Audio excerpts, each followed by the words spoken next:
बिस्मिल्लाहिर्रहमानिर्रहीम, अस्सलाम वालेकुम। मैं मुज़म्मिल अवान इस खबर के साथ हाजिर हूँ कि पीटीआई की रहनुमा शानदाना गुलजार साहिबा, उनका बीबीसी के ऊपर एक क्लिप देखा मैंने, और वो जो क्लिप था उसमें वो मौसूफ़ा फरमा रही हैं कि जितना भी इलेक्शन हुआ, इस इलेक्शन में जितने भी प्रेजाइडिंग ऑफिसर थे, पूरे इलेक्शन के प्रेजाइडिंग ऑफिसर्स की बात कर रही हैं। कह रही हैं इस इलेक्शन में जितने भी प्रेजाइडिंग ऑफिसर्स थे वो कुरान पाक पर हाथ रखकर हलफ दें और कसम खाएं कि जी इलेक्शन में धांधली नहीं हुई, और फॉर्म 45 के मुताबिक कसम खाएं कि जी इलेक्शन में धांधली नहीं हुई, हम इंतखाबी नताइज को तस्लीम कर लेंगे और कुरान पाक पर हलफ दें। देखें, मैं सिर्फ इतनी बात करना चाहता हूँ कि शानदाना गुलजार साहिबा जो ख़ुद KPK से ताल्लुक़ रखती हैं, इससे पहले वो पीटीआई की रिजर्व सीट्स के ऊपर MNA बनी जब इमरान खान वज़ीर-ए-आज़म पाकिस्तान थे, और उनके वालिद जो थे गुलजार खान साहब, वो पीटीआई के MNA थे। 2013 में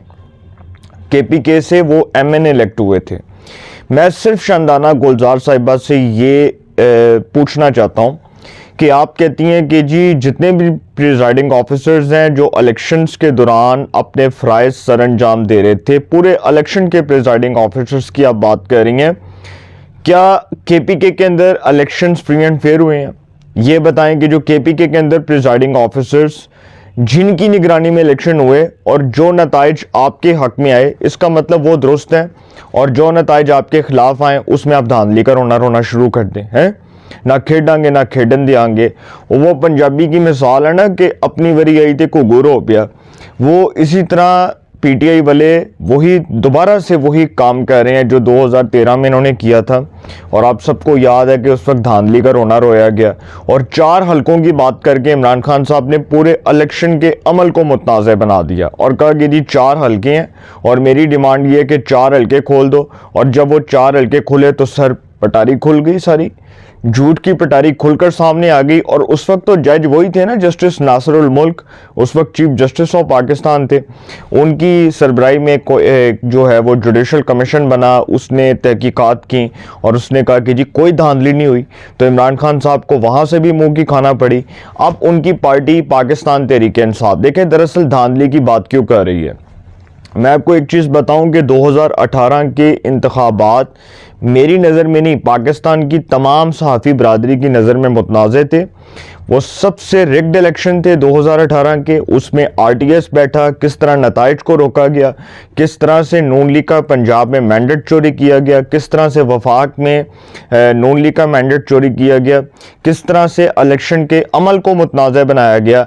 उस पूरे सिस्टम को आप भूल कर कह दें कि जी 2024 के इलेक्शंस जो हैं उसमें धांधली हुई है और 2018 के इलेक्शंस पर कोई बात ना करे। और वो जो 2018 के इलेक्शंस थे उसी के तो नताइज रुके थे सर। RTS कैसे बैठा, किस तरह से फॉर्म 45 के मुताबिक नताइज नहीं मिले, लोग किस तरह से बात कर रहे थे कि जी ये जो है ये इलेक्शन का अमल मुतनाज़ हो गया। और जब वो इलेक्शन का अमल मुतनाज़ हुआ, उसके ऊपर जब बात हुई तो उस वक्त की जो अदलिया जो उस वक्त पोलिटिसाइज हुई, उसे कोई जवाब नहीं लिया गया। आज अगर उस अदलिया की बात की जाए तो उस वक्त वो साकिब निसार साहब बैठे हुए थे जो उस वक्त चीफ जस्टिस ऑफ पाकिस्तान थे। खैर, ये जो शानदाना गुलजार साहिबा बात कर रही हैं ये बिल्कुल इररेलेवेंट बात है। कोई किसी को जवाब देने का जो है वो समझ लें कि कोई पाबंद नहीं है। कोई प्रेजाइडिंग ऑफिसर्स शानदाना गुलजार साहिबा के मुताबिक जवाब देने के पाबंद नहीं है। इलेक्शंस का अमल जैसा भी था उस पर शदीद तहफ़्फ़ुज़ात थे, तमाम पॉलिटिकल पार्टीज़ को थे, और सिर्फ पीटीआई बात नहीं कर रही। इस इलेक्शन के अंदर जो डिमांड है तमाम पॉलिटिकल पार्टीज़ की, मैंने आपको बताया था, एक व्लॉग किया था और उसमें मैंने आपको बताया कि नून लीग के वो लोग जिनको हरवाया गया, बर्जीस ताहिर, मियाँ जवेद लतीफ़, शेख रोयल असगर, उसके बाद वो राव अजमल ख़ान, तो इस तरह के जो लोग थे, राना सनाउल्लाह, तो मैं किस किस का नाम लूँ भाई, इतने लोग हैं जिनके मैं नाम लूँगा, खुरम दस्तगीर हैं, बहुत से लोग हैं। तो मैं अगर एक एक करके सबके नाम लेना शुरू कर दूं तो मेरा ख्याल है कि फिर तो पूरा इलेक्शन का जो अमल है उसके ऊपर हम सारा दिन भी क्या, हम तो पूरा साल भी बात करते रहें तो मेरा ख्याल है ये कहानी नहीं मुकने। तो इसलिए शानदाना गुलजार साहिबा जो डिमांड कर रही हैं इररेलेवेंट है, और वो कह रही हैं कि जी फॉर्म 45 के मुताबिक तमाम प्रिजाइडिंग ऑफिसर्स कसम दें और हाथ रखकर कुरान पाक पर हलफ दें कि धांधली नहीं हुई। और भाई जहाँ से आप जीते वहाँ पर धांधली नहीं हुई। वहाँ पर पूरा KPK का जो इलेक्शन है वो फ्री एंड फेयर नहीं हुआ, वो मुतनाज़ था, ठीक है। वहाँ पर सबसे पहली जो चीज़ है जिसको मद्देनज़र रखना चाहिए कि तमाम जितने भी वहाँ पर प्रिजाइडिंग ऑफिसर्स थे उनके ऊपर भी इल्ज़ाम लगा, उधर की ब्यूरोक्रेसी ख़ास करके जो उधर के गवर्नमेंट के टीचर्स थे उनके ऊपर सबसे बड़ा ये इल्ज़ाम लगा कि वो सारा अमला KPK के अंदर इन्वॉल्व था, मुलव्वस था। और जो फाफिन की रिपोर्ट है, जो फाफिन की रिपोर्ट आई है उसके मुताबिक देखें कि KPK के अंदर जो इंतखाबी बेज़ाब्तियाँ वो अरूज पर हैं। दूसरी खबर के सर अली ज़फ़र साहब, देखें अली ज़फ़र साहब जो हैं मेरे बड़े काबिल एहतराम हैं, वो बाय प्रोफेशन एक लॉयर हैं, पाकिस्तान के एक बड़े प्रोमिनेंट लॉ एक्सपर्ट हैं, लेकिन जो उन्होंने स्टेटमेंट्स दिए मैं समझता हूँ बहुत बचगाना दिए, बहुत उन्होंने बिलो द बेल्ट बात की और बहुत रिडिकुलस किस्म की बात की उन्होंने, जिसको ना तो कानून की और आइन की नज़र में जस्टिफाई किया जा सकता है और ना उसके ऊपर कोई तमहीद बांधी जा सकती है। अली ज़फ़र साहब जो PTI के चेयरमैन के तौर पर अब लोगों को नज़र आएंगे और जिस तरह गौहर खान साहब को खोडे लाइन लगाकर अब अली ज़फ़र साहब को इन किया गया, और वो डेफिनेटली इमरान खान की चॉइस हैं, लेकिन उनकी भी चॉइस हैं जो इमरान खान साहब जो हैं जिनके बहुत बड़े सख्त मुखालिफ हैं। तो बैरिस्टर अली ज़फ़र जो SM ज़फ़र साहब के साहिबजादे हैं, इनके वालिद जो हैं वो बहुत बड़े मुमताज़ माहिर कानून रहे हैं और अल्लाह ताला उनको जन्नत में जगह दे, बड़ा उन्होंने नाम कमाया वकालत में। तो SM ज़फ़र साहब के साहिबजादे बैरिस्टर अली ज़फ़र जब से वो PTI में गए मैं हैरान हूँ वैसे उन्होंने किस किस्म की गुफ्तगू स्टार्ट कर दी है। वो तो बड़े मुहज़्ज़ब और बड़े पोलाइट इंसान है, बहुत नफीस और बहुत शरीफुल नफ्स इंसान है और बड़ी अच्छी और बड़ी सुलझी हुई गुफ्तगू करते हैं। मैं अली ज़फ़र साहब को सुनता रहा, उनके लॉ के ऊपर जो उनके कानूनी जो नकात है उनको मैं बहुत बारीक बीनी से सुनता रहा और जो कानूनी तज्ज़िये वो पेश करते रहे बतौर लीगल लॉ एक्सपर्ट के, मैंने उनको हमेशा जो है वो प्रेफर किया और उनको हमेशा जो है मैंने अप्रिशिएट किया कि वो बहुत अच्छी बात करते हैं। लेकिन इस बार उन्होंने बड़ी अजीब किस्म की बात की और अली ज़फ़र साहब जो हैं उन्होंने मीडिया टॉक की और कहा कि इमरान खान IMF को ख़त लिखेंगे कि पाकिस्तान को पैसे नहीं देने, इनसे मुआहिदा मुका दो। IMF के नाम जारी ख़त में कहा जाएगा कि वो हुकूमत पाकिस्तान से कहे कि धांधली वाले हलकों का आज़ाद ऑडिट टीम के ज़रिए करवाया जाए। सुबहान अल्लाह। ऑडिट के बाद हुकूमत से मज़ीद बात ना की जाए और ऑडिट के बाद हुकूमत से मज़ीद बात की जाए, इलेक्शन शफाफ ना हुए तो कोई इस मुल्क को कर्जा नहीं देगा। सुबहान अल्लाह। ऐसी हुकूमत जिस पर अवाम का एतमाद ना हो वो मसाइल हल करने में नाकाम रहेगी। अब बैरिस्टर अली ज़फ़र साहब ये बातें कर रहे हैं और वो मुल्क दुश्मन पॉलिसी को बेसिकली फ़रोग दे रहे हैं, उस पर वो गामज़न है और वो दरअसल बता रहे हैं कि उनका माइंडसेट क्या है, उनकी पार्टी का माइंडसेट क्या है। देखिए सर, अगर वो IMF पाकिस्तान को पैसे नहीं देता तो इट मीन्स कि फिर तो ये बात सच्ची साबित हो गई ना कि ये जिस तरह ये तैमूर झगड़ा वाला वो मामला आया था, आपको याद है ना कि वो शौकत तरीन जब वज़ीर ख़जाना था और तैमूर झगड़ा जब फाइनेंस मिनिस्टर था KPK का और मोहसिन लगारी साहब जो हैं वो पंजाब के फाइनेंस मिनिस्टर थे, तो शौकत तरीन ने फ़ोन किया, तैमूर झगड़ा और शौकत तरीन की आपस में जो है अंडरस्टैंडिंग थी, मुकमुका था कि शहबाज हुकूमत जो है उसको किसी तरह रोका जाए और IMF को ख़त लिखा जाए कि जी शहबाज हुकूमत को पैसे ना तो हैं, ताकि जी सूबे कोऑर्डिनेट नहीं करेंगे वफाक के साथ और वफाक जो है वो तनहा हैसियत में खड़ा हो जाए और सूबे जो हैं वो एक साइड पर खड़े हो जाए, शहबाज शरीफ की हुकूमत फारग हो जाए और ये मुल्क डिफ़ॉल्ट हो जाए।